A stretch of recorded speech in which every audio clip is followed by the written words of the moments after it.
So fair. I mean, checkdowns are what you need to do to be able to be successful in this league. You need to take the next step now. I mean, there's some players that are elite, and then there's some that just need to be able to do that role.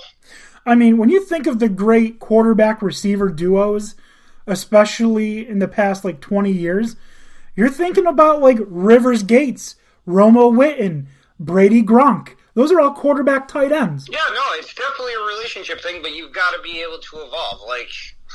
Guy that's taking the next step finally this year is Dawson Knox. He couldn't catch anything last year, and now he's starting to get that rapport with Allen. But you're absolutely right. I mean, if you can have that relationship, that's what makes Kelsey so dangerous. That's what makes Waller so dangerous. You want to get into that air, but you have to develop it over time with your quarterback. I don't know that Arnold's going to be able to do it, but being that he's young, and Wentz is certainly not going to be there very long. Yeah. I mean, different argument. Dan O'Shea really hopes that you're wrong about that, because if he plays 3 more games, then the Jets get a... wait a second. Sorry. No, I was thinking of Darnold. I'm stupid. The Eagles hope that you're wrong, not Dan O'Shea. Sorry, I was thinking of Darnold with the Jets for whatever reason. The Eagles hope you're wrong. Louis Riddick hopes you're wrong, because then the Eagles get a first-round pick from the Colts. Here's a good thing. I don't give a shit about anything having to do with the Eagles or Louis Riddick. That's a good point. I agree. So I don't care. But yeah, let's just... Let's move on to something better or worse. Here, go. Well, let me just... Well, I guess it could get worse, but keep going. Let me just... What else we have to talk about is the fucking Jaguars. No. Yeah, no, you're right. There are a couple things that I want to talk about in terms of the Jaguars. One is a question. Trevor Lawrence... Why? Jacksonville doesn't even want to talk about them. Trevor Lawrence... It looks like he's starting to get it. Then he takes a step back, and he looks like he's getting it, and then he takes a step back. What's going on with Trevor Lawrence? Is it because he doesn't have the weapons? But he does. He's got Chenault. He's got Chark. He's got Marvin Jones. I don't think Chenault's that good, honestly. I think he showed flashes, and I think he's regressed.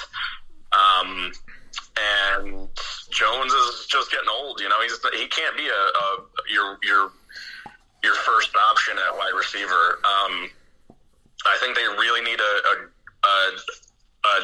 dynamic wide receiver one. And they need to rely on the play action more. Robinson was a little banged up, so getting ETN back will help. I mean, yeah, he can certainly catch the ball like crazy, and he can run too if you kick him outside. Yeah, but my biggest problem with that is we see James Robinson playing really well, but he's beating himself up because that offensive line is shit. Is it an issue with Lawrence of not having time? He's got decent mobility for a big guy, and he's big. He's fucking 6'6", 250. He's a big quarterback.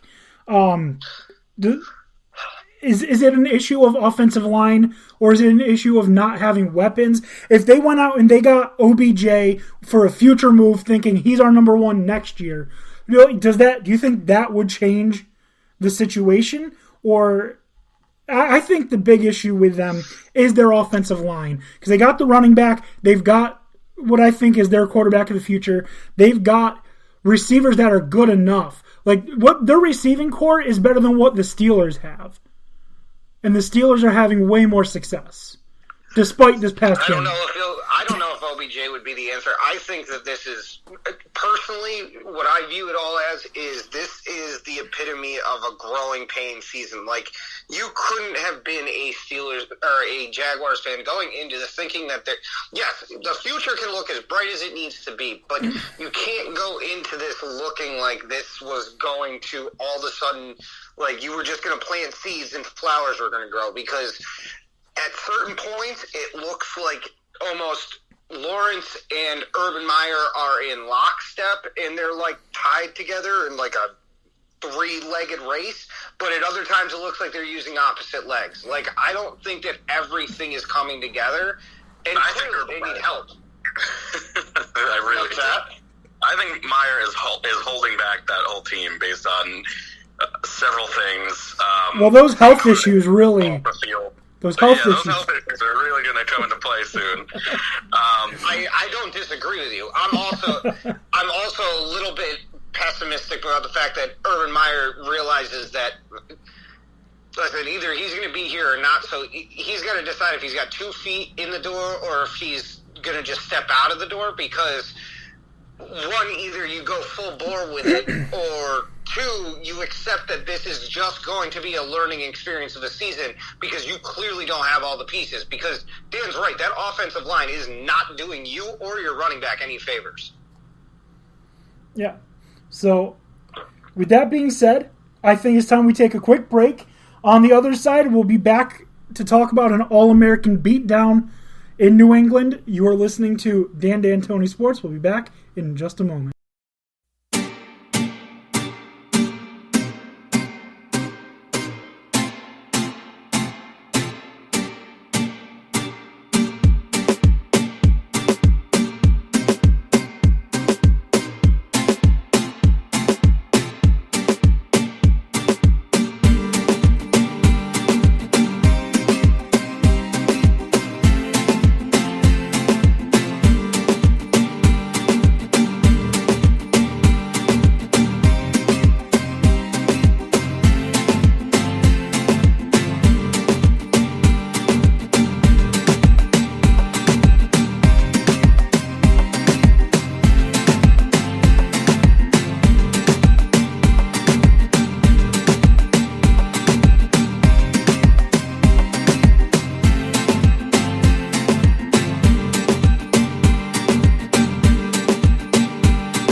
And welcome back to Dan D'Antoni Sports.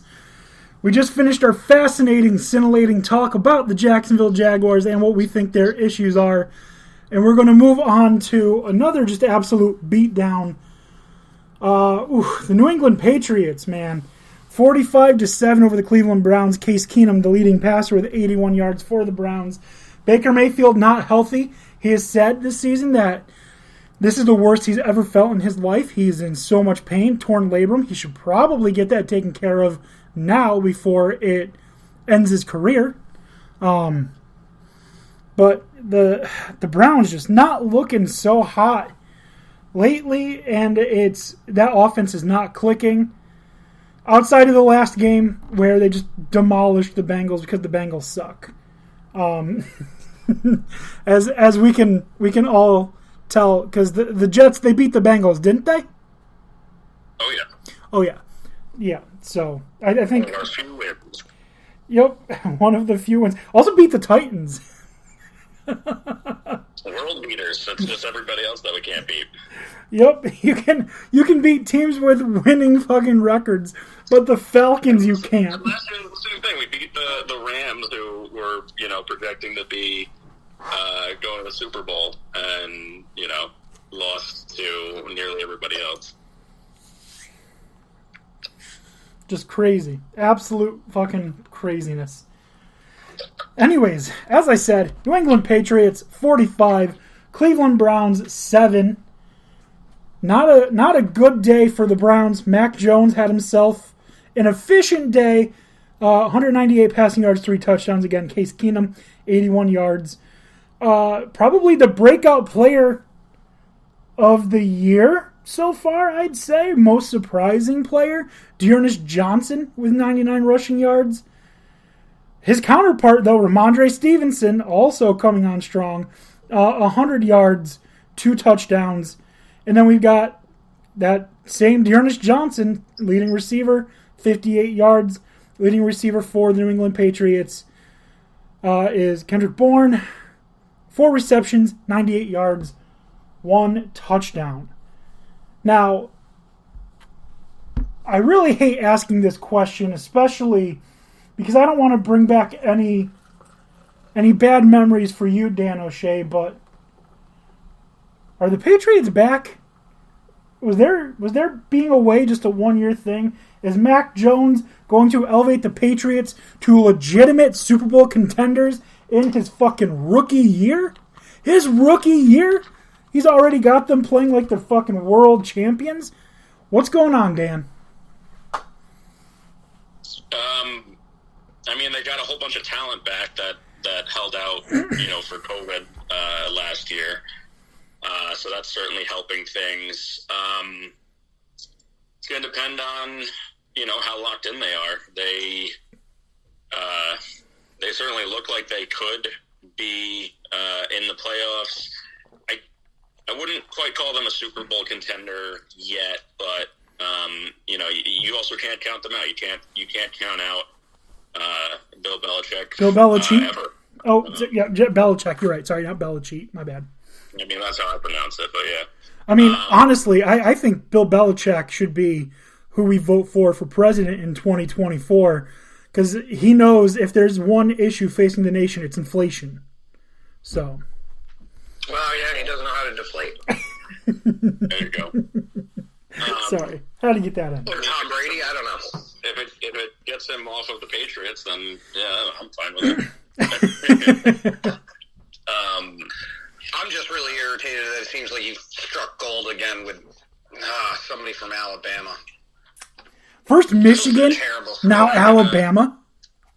I know the first was, again, it doesn't, neither one of those two schools that you named give me any happiness. None.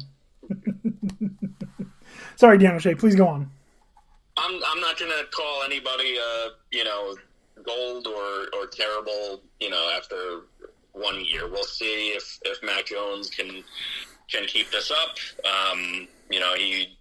He showed certain flashes that looked really good. Other times he's been not so good, but that's expected for a rookie. So we'll see. He's also an ankle-grabbing piece of shit scumbag. Sorry? He's also an ankle-grabbing piece of shit scumbag.